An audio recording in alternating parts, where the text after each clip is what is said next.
ګورې قدرمنو خاص کر و دې مسافرو ته وایم بلکې هر عام ځوان ته وایم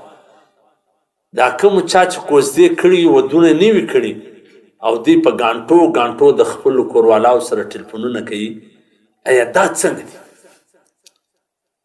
ګورې دا کوزده پر دوه قسمه ده یو کوزده دا رقم وي لکه په پېښور یا په دا بعضو ځایونو کې کېږي هغه صرف واده سره وکړي نکاح نه کوي په مابینځ کې بس صرف د ده په نامه یې کې نور نکاح نه وي سوي نو دغه ښځه هم داسې ده لکه پردۍ ښځه لکه د پردۍ ښځې سره چې خبرې کول نه دي جایز د دغه ښځې سره هم خبرې کول بیا نه دي جایز ځکه دا یې ستا په نامه کړې ده منکوحه خو دې نه ده نکاح خو دې نه ده ورسره سره او په کوم ځایونو کې چې په کوزده کې نکاح وي کېږي لکه دا زموږ علاقې په دې کې خو شرعاً خبرې کول صحیح دي لیکن طبعي چې کم ضررونه او نقصانونه یې راوځي هغه بیا د طلاق سبب ګرځي ګوره موږ ټوله ورځ د خلکو مسایل او چې دا جنجالونه پر چیش راځي دا طلاقونه پر چیش راځي دا د واده څخه مخکې ماچ ګړومې پر چیش راځي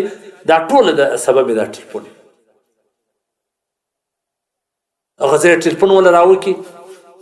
هغه به ډوډۍ پخوي یا به دیګ پخوي ولې دې ټلیفون نه کوي پورته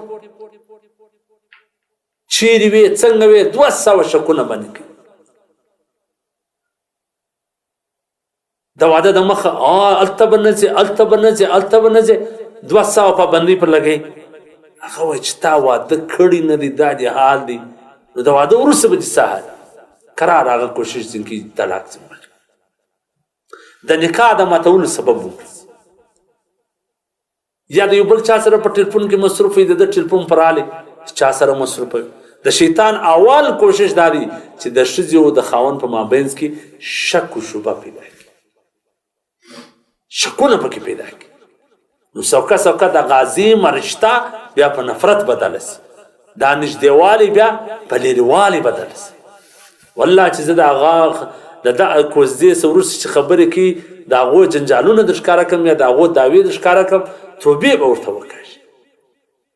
انتظار وکړي صبر وکړي کوشش وکړي چې ولور مهر ادا سي او ژر د ژره د واده بندوبست وسي سادګي راولي چې ودونه کول اسانه سي داسې نه چې یو کوزده یې وکړي بیا 10 کاله ناست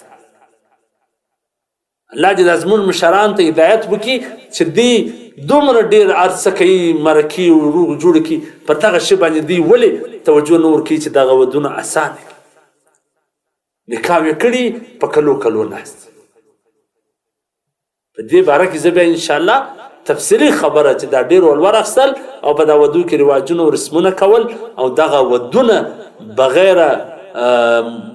عذره ځډول دا څومره غټ تاوان او نقصان لري انشاءالله پر دې بیا تفصیلي مجلس درته کوم